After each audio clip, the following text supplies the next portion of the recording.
Bueno, Randy, y la prueba es cómo lo percibe la gente. Nosotros, por ejemplo, en Cuba Debate hoy hemos estado recibiendo miles de comentarios y a mí me ha llamado mucho la atención que la gente habla, cuando le habla a Fidel, habla del hermano, del padre, del abuelo, le habla como si fuera alguien que convivía con ellos en la casa todos los días. El dolor no es el dolor solamente del líder, de esa persona que, bueno, tiene una influencia política o determinada en la gente, sino de esa persona cotidiana a la que le habla. No te olvides que Fidel nunca renunció a la comunicación. Yo recuerdo siempre que Ana Cairo me contó y me reveló un detalle que es una verdad, es un axioma, pero a veces uno no las ve.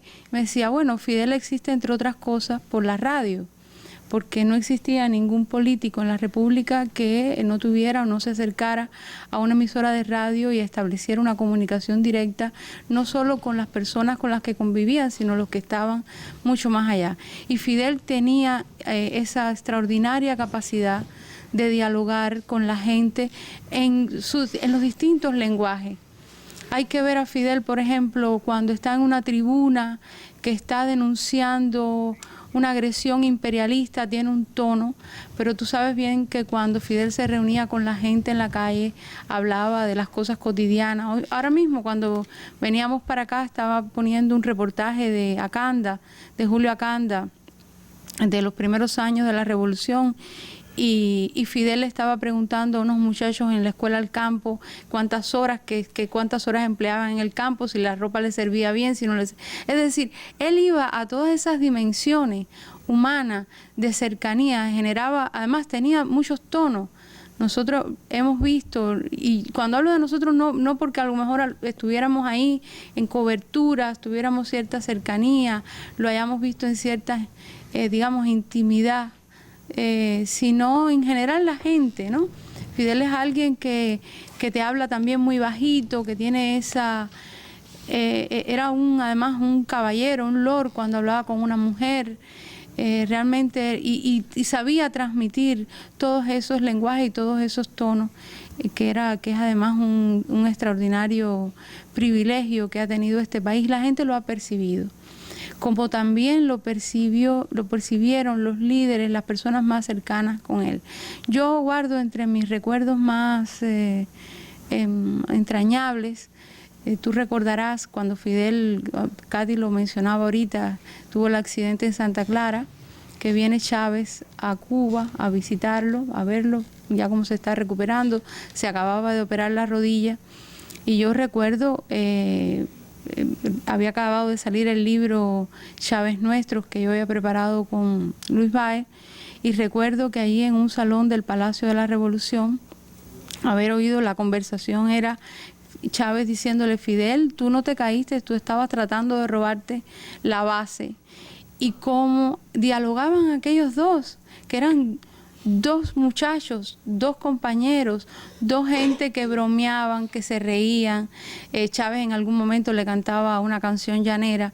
Es decir, era un hombre que efectivamente era esa personalidad, esa inteligencia superior, casi un hombre de una cultura renacentista, porque sabía de todo, pero a la vez era ese ser humano que lograba ese diálogo en la intimidad, o en la intimidad de la televisión, explicándole a la gente el detalle, en esta misma mesa redonda, explicando, qué sé yo, previo a los huracanes o a la llegada de los huracanes, cada detalle, con esa curiosidad que era para él, pero era también una didáctica hacia la gente. Entonces, yo siempre recuerdo también, Rosa, que Fidel era, en los momentos más difíciles, era el hombre que te sabía hablar de la esperanza.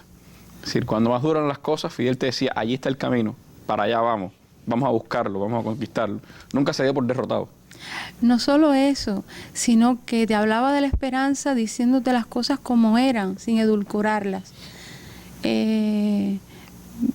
Yo recuerdo cuando cuando el periodo especial, las descripciones que hacía Fidel, incluso hablándole a la gente de que podíamos llegar a la opción cero, que eran las ollas colectivas.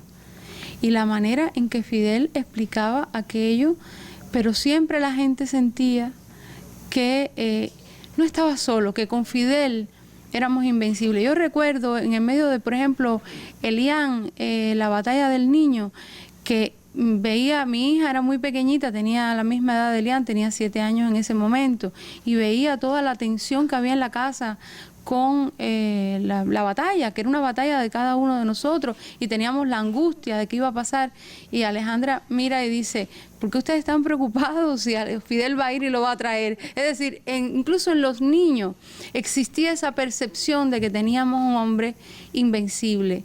Invencible porque, no porque nos mintiera, sino porque de alguna manera nos hacía acompañar. Y uno sentía también que que él miraba por todos nosotros. Otro momento así tremendo en medio de las discusiones de las batallas de ideas, cuando se está haciendo todo el proceso de análisis de los problemas sociales que habían en el país y empiezan a descubrirse familias que están solas, etcétera.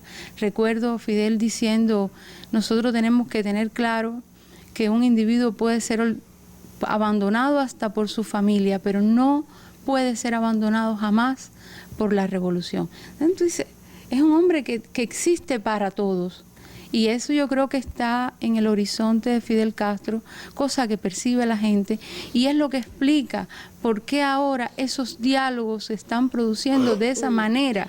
No se murió cualquier persona, un jefe de Estado, un líder mundial, hemos perdido, se ha ido